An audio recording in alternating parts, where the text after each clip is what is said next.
Can you tell me a little bit about the operations of the 7X and the 8X? How does each one do on different flight lengths? What do their fuels burn like? The fuel burns are very similar. Truth of the matter, I don't think about it much because we just had it done. Yeah. The 8X probably has another 500 nautical mile range. It's got extra 3,000 pounds of fuel available to it. Okay. So it's got a little more legs. It's got a little more power. Again, both I would kind of compare it to maybe a BMW or a Mercedes. One's a 550 and one's the 550e, or something similar to that. They're both very, very similar aircraft.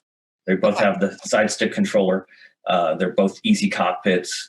They're just extraordinarily well-designed airplanes. But what the 7X started or needed to be improved upon after the pilot community got to fly it for 5 or 6 years, the 8X has accomplished that.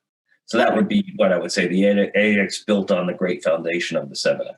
Are there any special skills needed to fly either plane? No.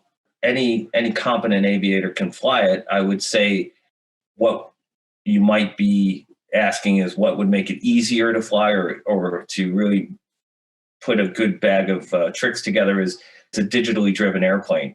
Okay. It is a computer driven airplane. So you have to think of it in that fashion. You're really operating the cockpit through the system versus operating or flying the airplane through your experience as an aviator. So I've really spent almost the majority of my time on this easy platform, and I'm still learning it. It has so much to offer, but it is definitely a very sophisticated way of operating an airplane. So on the topic of different flight paths, are there any important international operations to consider with the 7X or the 8X or any private aircraft in our present time? Well, that I certainly can speak to, having spent a lot of time in an international trip planning organization. Yes, to be specific to your question, as it relates to the 7X or 8X, no, or any other corporate airplane. Any operator knows what their airplane's capable of. So other than the capabilities of where you're going and what you need to accomplish, the answer is no. Both platforms are outstanding performers. As it relates to international operations, yes, for the industry, just the challenges of COVID alone make it very difficult to ensure that you have a fluid and uneventful, not transaction, but experience, I would say, for your passengers and for your crew.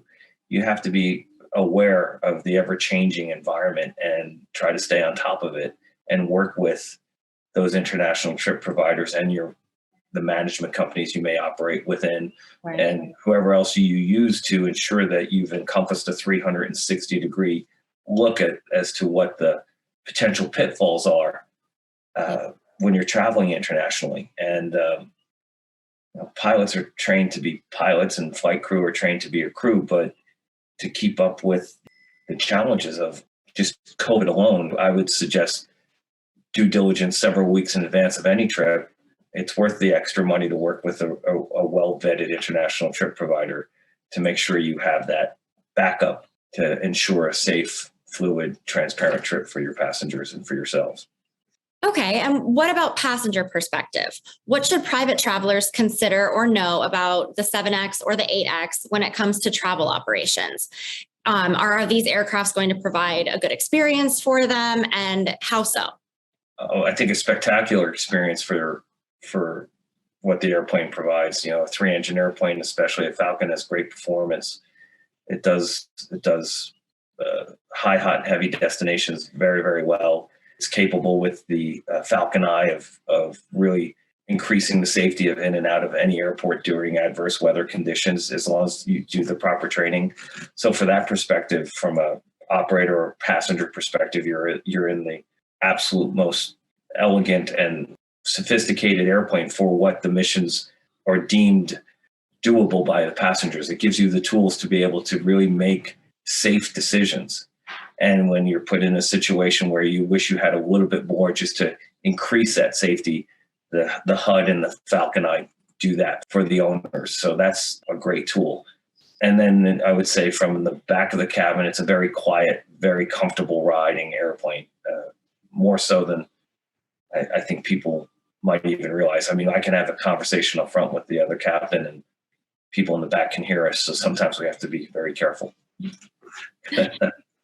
Thanks so much for joining me, Tom. We are always looking to hear from our other insiders. If you own, pilot, manage, finance, maintain, or insure aircraft, we want to hear your insights. Visit wepush10.com/insider insights to submit what you love or hate about any aircraft.